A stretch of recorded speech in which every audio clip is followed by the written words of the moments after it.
Good morning. Welcome back to class 9। हम पढ़ रहे हैं विज्ञान और हमारा पाठ है कार्य और ऊर्जा। पिछले क्लास में मैंने आपको होमवर्क दिया था उदाहरण लिखने के लिए। चलिए देखते हैं। 20 केजी किलो भार के पिंड को 10 मीटर ऊंचाई पर ले जाने के लिए किए जाने वाले कार्य की गणना कीजिए। और यहाँ पर आपको जी दिया हुआ है, जी बराबर 9.8 मीटर पर सेकेंड स्क्वायर।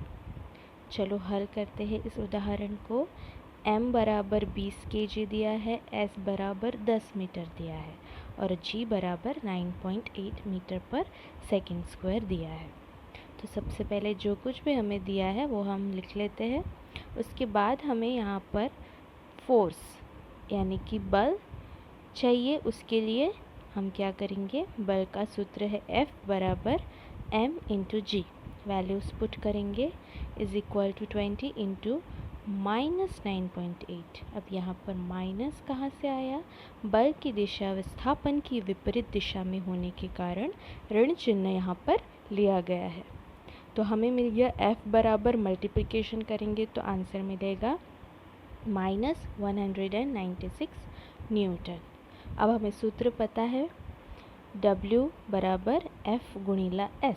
वैल्यूज़ पुट करेंगे। F की वैल्यू है -196 गुणिला S की वैल्यू है 10। फिर मल्टीप्लिकेशन करेंगे, उत्तर हमें यहाँ पर मिलेगा W बराबर -1960 जूल। बल की दिशा विस्थापन के विपरीत दिशा में होने के कारण ऋण चिन्ह यहाँ पर आया है। इसके बाद दूसरा उदाहरण हम यहाँ पर देखेंगे।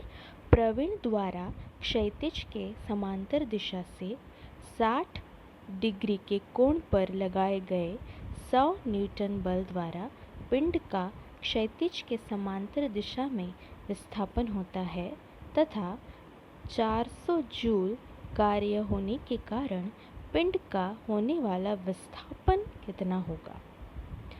फिर हम यहाँ पर लिख लेंगे। हमें यहाँ पर दिया गया है cos 60 डिग्री की वैल्यू कितनी है, 1/2।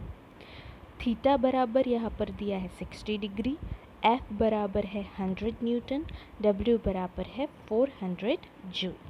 सूत्र हमें पता है, सूत्र हम यहाँ पर लिख लेंगे, W बराबर FS cos थीटा। अब S हमें यहाँ पर निकालना है, इसलिए S बराबर क्वेश्चन मार्क।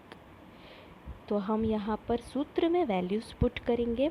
W है 400 तो 400 बराबर F है 100 तो 100 गुणिला S निकालना है, इसलिए S इंटू cos थीटा की वैल्यू कितनी है, 1/2। cos 60 1/2 और थीटा 60 है, इसीलिए cos थीटा यहाँ पर होगा 1/2। सॉल्व करेंगे। 400 डिवाइडेड बाय 100 यहाँ पर मल्टीप्लिकेशन में था, दूसरी साइड में हम उसे इधर ले आए तो हम क्या मिलेगा, 400 डिवाइडेड बाय 100 बराबर 1/2 इंटू S। अब 400 डिवाइडेड बाय 100 कितना होगा, यहाँ पर 4। तो 4 2 डिवीजन में है, दूसरी साइड ले जाएंगे तो मल्टीप्लिकेशन में होगा, तो 4 इंटू 2 बराबर S। मल्टीप्लाई करेंगे, उत्तर हमें मिलेगा 4 इंटू 2 8।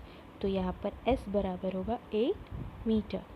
तो हम कह सकते हैं पिंड का 8 मीटर विस्थापन होगा। तो इस तरह से आपको यह प्रश्न को छुड़ाना है। ध्यान से पढ़ेंगे, प्रश्नों को क्या दिया है यह देखेंगे, उससे पहले लिख लेंगे, कौन सा सूत्र लगाना है यह देखेंगे, उसको याद रखेंगे, सूत्र को लिखेंगे, सूत्र में सारी वैल्यूज़ को पुट करेंगे, मल्टीप्लाई करेंगे, कैलकुलेशन करेंगे, सॉल्व करेंगे और आपको यहाँ पर उत्तर मिलेगा। और यूनिट देना ना भूलें, एकक आपको हमेशा देना है। चलिए चलते हैं आज के टॉपिक की तरफ, जो कि है ऊर्जा यानी कि एनर्जी। ऐसा क्यों होता है? पौधा लगाया हुआ गमला अंधेरे में रखने पर मुरझा जाता है। घर में टेप या टीवी की आवाज़ अत्यधिक बढ़ने पर घर के बर्तन हिलते हैं।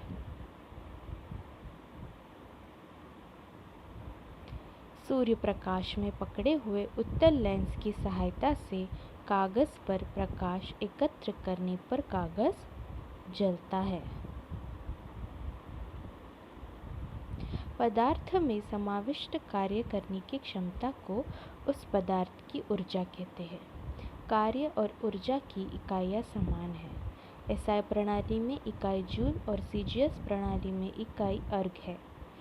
ऊर्जा विभिन्न रूपों में पाई जाती है, जैसे यांत्रिक, ऊष्मा, प्रकाश, ध्वनि, विद्युत चुंबकीय, रासायनिक, परमाणु ऊर्जा, सौर ऊर्जा। इनका आपने अध्ययन किया है। इस प्रकरण में हम यांत्रिक ऊर्जा के दो प्रकार, गतिज और स्थितिज ऊर्जा का अध्ययन करेंगे। तो आइए सबसे पहले देखते हैं गतिज ऊर्जा यानी कि काइनेटिक एनर्जी। क्या घटित होगा बताइए तो ज़रा। गतिशील गेंद स्टंप पर टकराए। कैरम के स्ट्राइकर से गोटी को मारा जाए। कंचे खेलते समय कंचा कंचे पर टकराए। उपर्युक्त उदाहरणों द्वारा हमें स्पष्ट होता है कि गतिशील पिंड स्थिर पिंड से टकराने पर स्थिर पिंड गतिशील हो जाता है। पदार्थ की गतिशील अवस्था के कारण पदार्थ को प्राप्त होने वाली ऊर्जा को गतिज ऊर्जा कहते हैं, यानी कि काइनेटिक एनर्जी। किसी बल द्वारा किसी पिंड को s दूरी से विस्थापित करने के लिए किया गया कार्य ही उस पिंड द्वारा प्राप्त की गई गतिज ऊर्जा होती है। तो यहाँ हम कह सकते हैं गतिज ऊर्जा बराबर कार्य, यानी कि kinetic energy is equal to F into S। तो आप ध्यान में रखेंगे गतिज ऊर्जा, ऊर्जा दोनों की डेफिनेशंस आपको लिखना है और सूत्र आपको लिखना है। अगले टॉपिक में हम पढ़ेंगे गतिज ऊर्जा का एक्सप्रेशन। तब तक के लिए पढ़ते रहिए, घर पर रहिए, सुरक्षित रहिए। Thank you.